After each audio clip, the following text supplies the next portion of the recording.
स्वागत है आपका हमारे यूट्यूब चैनल स्टूडेंट्स कॉर्नर में। दोस्तों हम लोग एनसीईआरटी बेस्ड हिस्ट्री का अध्ययन कर रहे हैं, जिसमें हम लोगों ने प्रागैतिहासिक काल और ऐतिहासिक काल का अध्ययन कंप्लीट कर लिया है।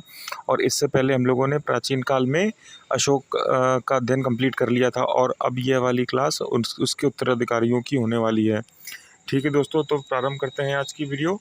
दोस्तों आज की वीडियो प्रारंभ होगी अशोक के उत्तराधिकारियों चैप्टर से, जिसमें पहला है उत्तराधिकारी उनका कुणाल।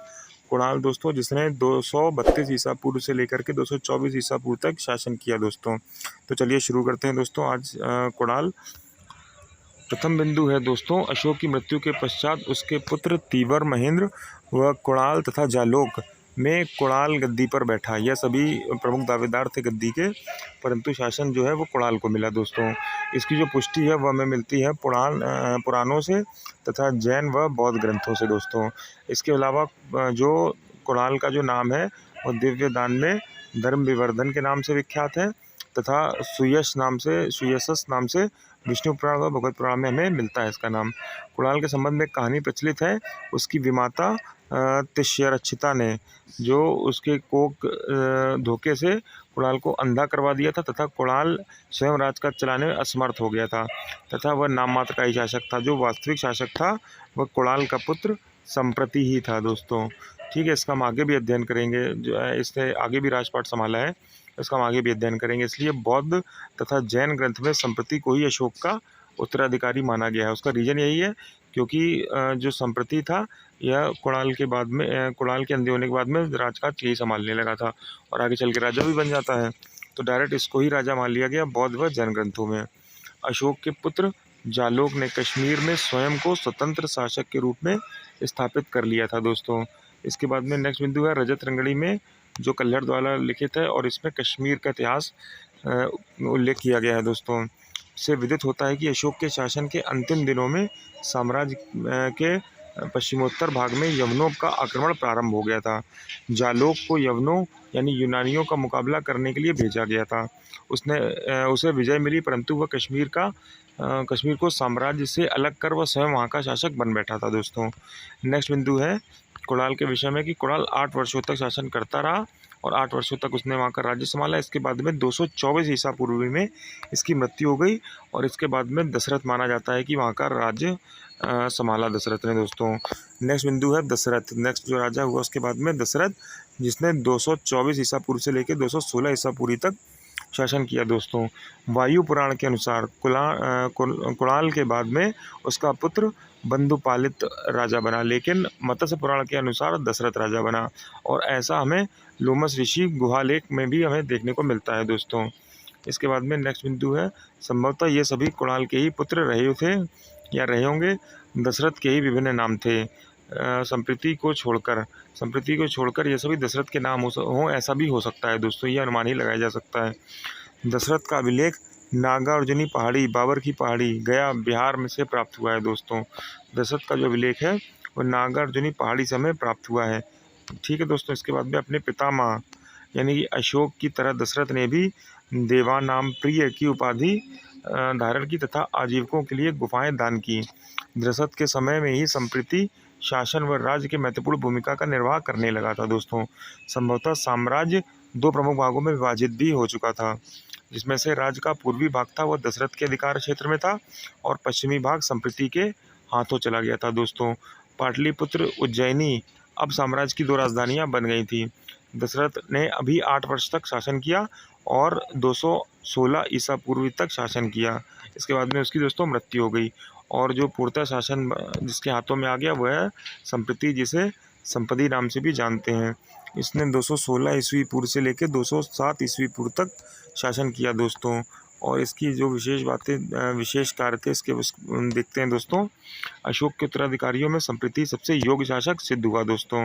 अशोक के बाद में संप्रति सबसे योग्य था, इसके बाद में ऐसा कोई भी योग्य प्रतापी राजा नहीं हुआ दोस्तों। 216 ईस्वी में दशरथ के बाद वह राजा बना, परंतु इसके पूर्व भी वह अशोक, कुणाल और दशरथ के शासनकाल में महत्वपूर्ण भूमिका निभा चुका था। जैन मतावलंबी था, मतलब वह जैन को अधिक मत मानने वाला था दोस्तों। उसने जैन धर्म के विकास के लिए अनेक प्रयास किए। अनेक जैन मंदिरों के व विहारों का उसने निर्माण भी करवाया था दोस्तों। इसके बाद में नेक्स्ट बिंदु है, जैन ग्रंथों से ज्ञात होता है कि उसके राज्य की 2 राजधानियाँ थी, जिसमें से पहली पाटलिपुत्र थी तथा दूसरी उज्जैनी थी। संप्रति किसी प्रकार साम्राज्य के विघटन को रोकने में सफल हुआ था दोस्तों। चंद्रगुप्त की तरह भीषण दुष्भिक्ष से दुखी होकर उसने भी राज्य त्याग दिया था और दक्षिण भारत श्रवणबेलगोला मैसूर जाकर जैन मुनियों की तरह समाधि मरण द्वारा अपने जीवन का त्याग किया।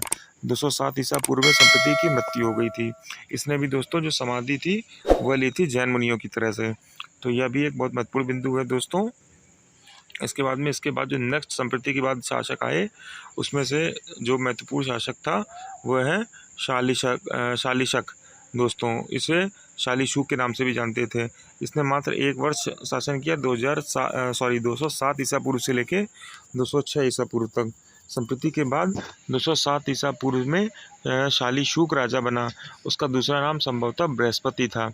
वह संप्रति का पुत्र था। संभवतः संप्रति के पश्चात उसके पुत्रों में राजगद्दी के लिए संघर्ष हुआ था और शालिशुक विजयी हुआ। उसने अपने बड़े भाई की हत्या कर राजगद्दी प्राप्त की थी दोस्तों। शालिशुक ने धर्म के नाम पर आडंबर कर जनता को सताया। गार्गी संहिता के अनुसार इसे दुष्टात्मा कहा गया, राजा को दुष्टात्मा कहा गया।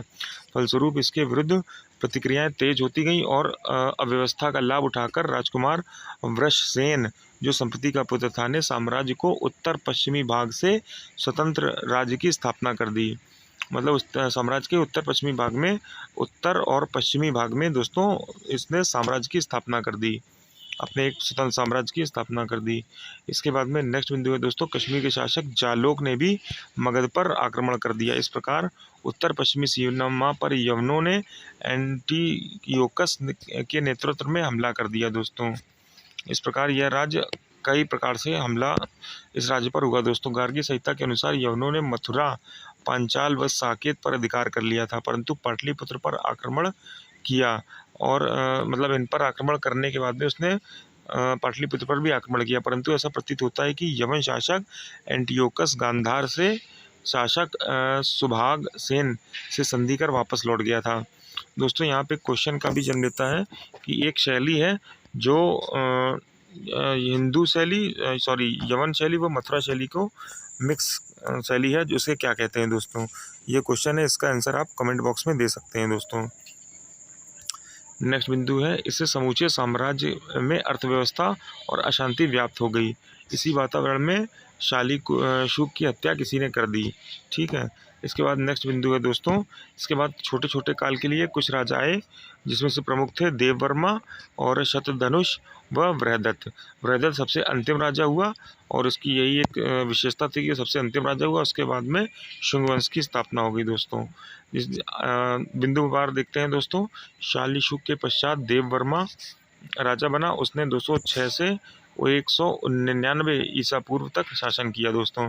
इसी समय बैक्ट्रिया के यवन शासक ड्रिमेटियस ने 200 ईसा पूर्व में भारत पर आक्रमण कर उत्तरापथ के कुछ क्षेत्रों को अधिकार कर लिया दोस्तों। शतधनुष ने 199 से 191 ईसा पूर्व तक राज्य किया दोस्तों। मौर्य वंश का अंतिम शासक बृहदत्त था, जिसने 191 से 187 ईसा पूर्व तक शासन किया। वह एक अयोग्य शासक था। उसे राजकाज व सैनिक मामलों में कोई दिलचस्पी नहीं थी, वरन अपना सारा समय वह भोग विलास में ही बिताया करता था। इसका लाभ उठाकर बृहदत्त के सेनापति पुष्यमित्र शुंग ने राजा की हत्या कर सत्ता प्राप्त कर ली और मौर्य वंश का अंत कर दिया दोस्तों। मौर्य वंश का अंत शुंग वंश ने किया, पुष्यमित्र शुंग ने, जो उस समय सेनापति थे दोस्तों। अब मौर्यों का स्थान शुंगों का शासन हो गया। मौर्य वंश के स्थान पर शुंग वंश का शासन आ गया दोस्तों। इसी प्रकार से दोस्तों मौर्य वंश का अंत होता है। मौर्य वंश का अध्ययन हम लोग यहाँ कंप्लीट कर चुके हैं और इसके अगली क्लास में हम लोग मौर्य वंश की प्रशासन प्रणाली का अध्ययन करेंगे दोस्तों। तो मिलते हैं नेक्स्ट क्लास में दोस्तों। धन्यवाद।